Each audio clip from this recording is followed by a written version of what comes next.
Good evening student, कैसे हैं आप लोग। उम्मीद करता हूँ आप लोग बढ़िया होंगे। आपके अपने चैनल एनजीसी मैथमेटिक्स क्लास में आपका हार्दिक स्वागत है। जो लोग इस वीडियो में नए हैं कृपया उनसे रिक्वेस्ट है कि चैनल को सब्सक्राइब करके बेल आइकन को दबाइए। वीडियो अच्छा लगता है मित्रों को भी शेयर कर दीजिए। तो चलते हैं अपने टॉपिक पे। जैसा कि इसका पिछला वीडियो में हम मैट्रिक्स मिसलेनियस का क्वेश्चन नंबर 9 तक करा चुके थे। आज के जो ये क्लास है, आज का जो ये वीडियो है, उसमें आपका इसी मिसलेनियस मैट्रिक्स मिसलेनियस का क्वेश्चन नंबर 10 और क्वेश्चन नंबर 11, अभी हम इसमें 2 सवाल कराने वाले हैं इस वीडियो में। क्वेश्चन नंबर 10 जो आपके सामने लिखा हुआ है, इसके बाद एक क्वेश्चन और रहेगा 11 जो इसी वीडियो में, 10 और 11 इसी वीडियो में होने के बाद मैट्रिक्स चैप्टर जो है पूरी तरह खत्म हो जाएगा। न्यू एनसीईआरटी में जितना मैट्रिक्स का सवाल है सब खत्म हो जाएगा। उसके बाद हम चलेंगे डिटर्मिनेंट पढ़ाया हुआ है, उसमें जितना भी सवाल है न्यू एनसीईआरटी में उसको भी एक टू एक हम करवा देंगे। ठीक है, टोटल जैसे मैट्रिक्स का कराए हैं वैसे डिटर्मिनेंट का भी करा देंगे। तो आज के 2 क्वेश्चन के साथ 10 और 11 के साथ मैट्रिक्स चैप्टर खत्म हो जाएगा पूरी के पूरी तरह। उसके बाद हम डिटर्मिनेंट पर चलेंगे। तो चलिए बिना देर किए हुए चलते हैं अपने टॉपिक पे। देखिए क्वेश्चन नंबर 10 में क्या कह रहा है। क्वेश्चन नंबर 10 में कह रहा है if the matrix A is the both symmetric and skew symmetric. ये तो सबको पढ़ने आ रहा है। कह रहा है कि एक मैट्रिक्स है ए, वो सिमेट्रिक भी है और स्क्यू सिमेट्रिक भी है। ये तो आप सोच में पड़ जाएगा कि ऐसे कैसे हो सकता है, सिमेट्रिक भी और स्क्यू सिमेट्रिक दोनों। तो ये 4 ऑप्शन में कौन सा ऑप्शन सही होगा। क्या ए इज ए डायगोनल मैट्रिक्स है, बी में है क्या ए इज ए जीरो मैट्रिक्स है, सी में है ए इज ए स्क्वायर मैट्रिक्स है, या डी में इनमें से कोई नहीं। तो चलिए बिना देर किए हम चलते हैं इधर साइड में। देखिए सॉल्यूशन करते हैं। सॉल्यूशन क्या करना है, देखिए अगर ए सिमेट्रिक होगा, इफ ए इज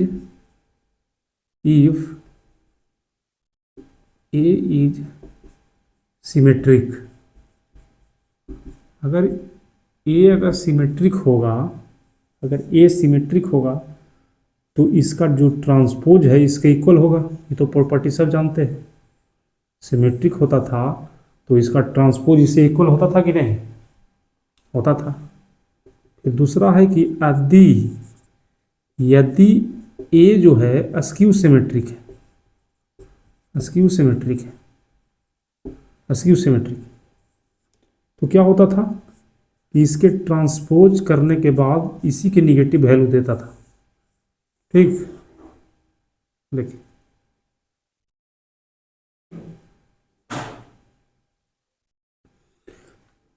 अगर ए सिमेट्रिक होता होगा तो इसी का ट्रांसपोज जो है इसी के इक्वल आ जाएगा सिमेट्रिक होने पर। देखिए ए का ट्रांसपोज बराबर है, अगर ए होगा स्क्यू सिमेट्रिक तो ए का ट्रांसपोज है -a के इक्वल होगा। सब बताया जा चुका है। ए का ट्रांसपोज बराबर -a, दोनों कंडीशन लिख दी। देखना कि ऐसा कब संभव है, ऐसा तो संभव है ही नहीं कि ट्रांसपोज केला पर ए भी आ जाए और ट्रांसपोज केला पर -a भी आए। ये संभव है तभी बताना है। देखिए ना, if A is a symmetric भी और ए इज ए स्क्यू सिमेट्रिक, दोनों कैसे आ जाएगा। जब हम ट्रांसपोज कर रहे हैं तो पॉजिटिव आ रहा है, इसी का पॉजिटिव, और इसी का फिर सेम टू सेम करें तो नेगेटिव कैसे आ जाएगा। इसका मतलब है कि कहीं ना कहीं वैसा मैट्रिक्स होगा जिसका प्रत्येक एलिमेंट 0 होगा। साफ पता चल रहा है कि 0 को माइनस प्लस पर प्रभाव नहीं पड़ने वाला। देखिए ना, अगर हम इसको लेट एक मैट्रिक्स मान लेते हैं 2 गुना 2 ऑर्डर का, 0 0 0 0, 2 गुने 2 ऑर्डर, तो 0 0 0 0 2 गुने 2 ऑर्डर है। इसका मतलब क्या है कि 0 का कोई प्रभाव पड़ेगा। इसका ट्रांसपोज भी निकालिए सेम आ जाएगा, इसका ट्रांसपोज भी निकालिए निगेटिव वैल्यू छोड़ दीजिए, 0 को कोई फर्क नहीं पड़ने वाला। इसका मतलब जो है ये मैट्रिक्स होगा, ये कौन सा मैट्रिक्स होगा, जीरो मैट्रिक्स। इसी में संभव है और किसी में संभव नहीं है। तो option number B, option number B, A is a zero matrix. उम्मीद करते हैं सभी लोग को समझ में आ गया होगा। चलिए इसको नोट कीजिए, उसके बाद चलते हैं क्वेश्चन नंबर 11 पर। जल्दी से आप लोग नोट कीजिए इसको।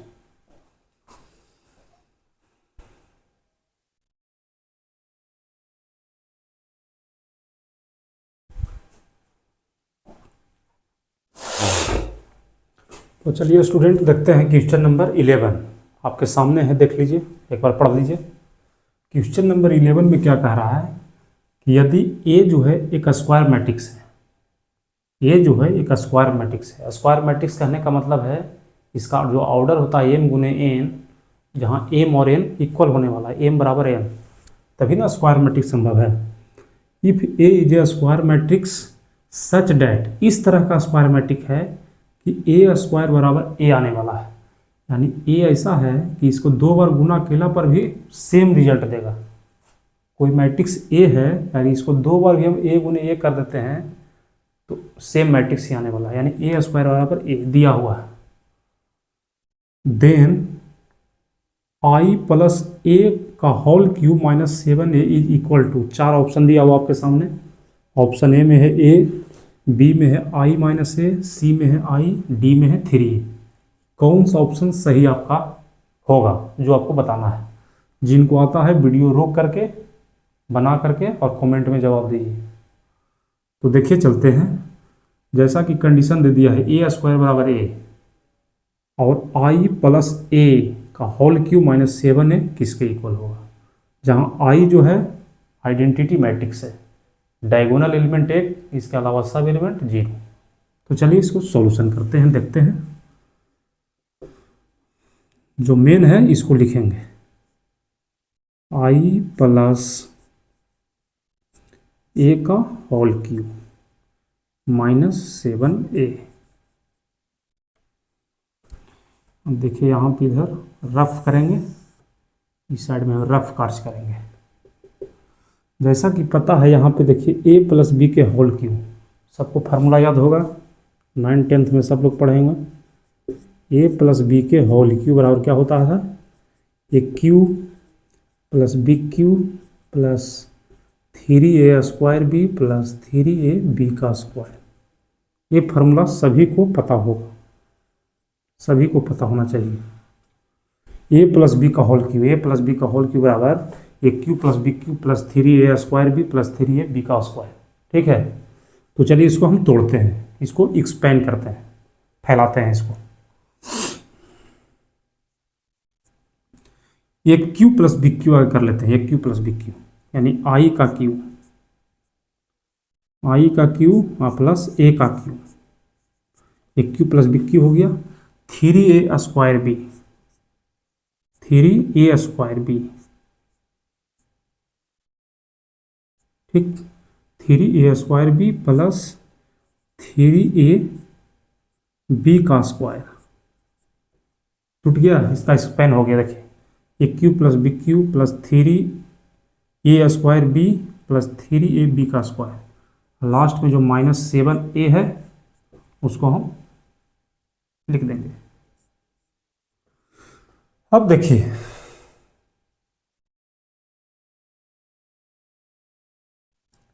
यहाँ पे 2 या 3 फार्मूला आपको याद होना ही चाहिए।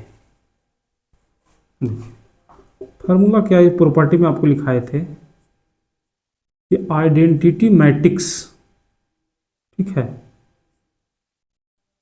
आइडेंटिटी मैट्रिक्स पे पावर क्यू रहे या पावर स्क्वायर रहे, अगर गुना करना है तो लास्ट में आइडेंटिटी मैट्रिक्स ही आएगा, ये पता होना चाहिए। देखिए आइडेंटिटी मैट्रिक्स में क्या होता है, डायगोनल एलिमेंट एक होता है, बाकी सब एलिमेंट 0। इसको जितना भी बार आपस में गुना कर देगा आइडेंटिटी मैट्रिक्स ही देगा। 2 बार गुना कीजिए, 3 बार गुना कीजिए, आइडेंटिटी मैट्रिक्स ही आएगा एक बार। एक प्रॉपर्टीज और है कि अगर किसी भी मैट्रिक्स को आइडेंटिटी मैट्रिक्स में गुना करने के बाद वो ओरिजिनल मैट्रिक्स प्राप्त करता है। देखिए ये 2 कंडीशन आपको याद रहना चाहिए। आइए वाला, आइडेंटिटी मैट्रिक्स को जितना भी बार गुना करेंगे जो फाइनल मैट्रिक्स आएगा वो आइडेंटिटी मैट्रिक्स होगा। देखिए ना, आई क्यू बराबर आई स्क्वायर बराबर आई, आप करके देख लीजिए। आइडेंटिटी मैट्रिक्स को एक बार गुना करें, 2 बार, 3 बार, हर बार वो आइडेंटिटी मैट्रिक्स ही देगा, क्योंकि मेन डायगोनल एक है, बाकी सब जीरो है, इसका मतलब आइडेंटिटी मैट्रिक्स देगा। एक और प्रॉपर्टी जो है कि अगर किसी स्क्वायर मैट्रिक्स में आइडेंटिटी मैट्रिक्स को गुना कर दिया जाए तो मेन जो मैट्रिक्स है वो दे देगा। देखिए ए आई बराबर ए, इसी का यूज हम करने वाले हैं इसमें। देखिए आई क्यू, आइडेंटिटी मैट्रिक्स को कितनों बार आपस में गुना कर दिया, आइडेंटिटी मैट्रिक्स ही आएगा, यानी आई आ गया। आई क्यू को हम आई लिख दिए, यहां से आई क्यू को आई लिख दिए। ए क्यू को हम ए क्यू लिख देते हैं। एक मिनट, हम इसको ऐसे लिख सकते हैं, ए क्यू को हम ऐसे लिखेंगे, ए स्क्वायर इंटू ए, ऐसे लिख सकते हैं। ए क्यू को ए स्क्वायर इंटू ए क्यू हो गया, क्योंकि इसको हम ए मान लेने के लिए उससे किए हैं। ए क्यू बराबर होता है ए स्क्वायर इंटू ए, 2 बार कर दिए, प्लस। अब देखिए आई स्क्वायर, आइडेंटिटी मैट्रिक्स को कितनों बार गुना कीजिए आइडेंटिटी मैट्रिक्स ही देगा, तो यहाँ पे लिख देते हैं 3 IA, कुछ नहीं किए, 3 का 3, आई स्क्वायर की जगह पर आई धर दिए, कितनों बार गुना कीजिएगा आइडेंटिटी मैट्रिक्स ही आएगा, एक आई धर दिए, प्लस 3 का आई धर दिए हैं। ए स्क्वायर की जगह पर क्या दिया हुआ है, ए स्क्वायर को हम ए भी लिख सकते हैं, ए स्क्वायर को हम ए भी लिख सकते हैं, यानी कि इसके जगह पे ए लिखिए, -7A। आगे चलते हैं। अब देखिए ये आई का आई लिखा गया, ठीक। अब देखिए कि ए स्क्वायर को क्या हम लिखे थे, ए स्क्वायर को ए लिखे थे, तो ए स्क्वायर की जगह हम ए लिखेंगे अभी, आई इंटू जो पहले से ए था जो। अब देखिए प्रॉपर्टी अभी लिखाए थे ए आई बराबर ए, किसी मैट्रिक्स को आइडेंटिटी मैट्रिक्स में गुना के लिए पर पुराना वाला मैट्रिक्स दे देता है, यानी आई ए बराबर लिखेंगे ए, 3A, फिर यहाँ पर भी ए निकलेगा तो 3A, आइडेंटिटी मैट्रिक्स का किसी मैट्रिक्स को गुना पर मैट्रिक्स आ जाता है, -7A। फिर आगे आई, अब देखिए ए इंटू ए, अगर ए इंटू ए करेंगे तो ए स्क्वायर आ जाएगा, अब फिर ए स्क्वायर का मान ए इंटू ए करेंगे तो क्या हो जाएगा, ए स्क्वायर का फिर मान ए होता है, यानी ये दोनों को गुना करके हम ए लिख सकते हैं, और 3 दोनों के जोड़ दिए तो कितना हो गया, 6A -7A। फाइनल में लाइन में क्या करेंगे, आई प्लस 6A और A, 7A हो जाएगा,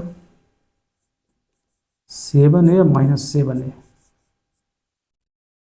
7A और 7A खत्म हो गया, प्लस माइनस, क्या आपको पास बचा, खाली आई बचा, जो आपका आंसर हो गया आई आइडेंटिटी मैट्रिक्स, जो आपका ऑप्शन नंबर कौन सा था, सी, ऑप्शन नंबर सी। देखिए ना सोल्व की, ये पुट करते चल गए, ए स्क्वायर बराबर ए, आइडेंटिटी मैट्रिक्स को कितना बार भी गुना कीजिए, आइडेंटिटी मैट्रिक्स को कितना भी बार गुना कीजिए, फाइनल में जो मैट्रिक्स आएगा वो आइडेंटिटी मैट्रिक्स ही होगा।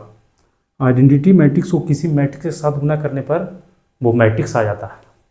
इतना प्रॉपर्टी को हम लगाए हैं, सोल्व करने के बाद आइडेंटिटी मैट्रिक्स आ गया, जो ऑप्शन नंबर सी में है। उम्मीद करते हैं सभी विद्यार्थियों को बढ़िया से समझ में आया होगा। थोड़ा बहुत दिक्कत रहने पर वीडियो रिवर्स करके देखिए, जब तक आपको समझ में नहीं आ जाए रिवर्स करके बार बार देखिए, एक बार से जरूर समझ में आ जाएगा। जो भी है स्टूडेंट मेरा बेसिक मैट्रिक्स का बेसिक वीडियो नहीं देखे हैं, इसका पिछला में सब वीडियो बनाया हुआ है, उनसे रिक्वेस्ट रहेगा कि सबसे पहले कृपया उस वीडियो को भी देख लीजिए, ताकि आपको पूरी तरह से ये सरल हो जाए समझने। वीडियो अच्छा लगता है वीडियो को सब्सक्राइब कीजिए, लाइक कीजिए, शेयर कीजिए। तो चलिए आज की क्लास के साथ ये मैट्रिक्स चैप्टर ख़त्म हो गया। न्यू NCERT से पूरा का पूरा क्वेश्चन हम करा चुके हैं, पूरा ख़त्म, मिसलेनियस तक। अगला जो वीडियो होगा जो डिटर्मिनेंट भी मेरा पढ़ाया हुआ है, तो आप कोशिश करेंगे कि डिटर्मिनेंट का जितना भी सवाल है न्यू एनसीईआरटी का वो भी हम एक एक करके हम बता देंगे। इसके बाद जो वीडियो आएगा सब डिटर्मिनेंट पर आएगा, न्यू एनसीईआरटी का जितना भी एक्सरसाइज है सब हम कराने वाले हैं। तो चलिए आज के लिए इतना ही, आप लोग अपना ख्याल रखिए, धन्यवाद।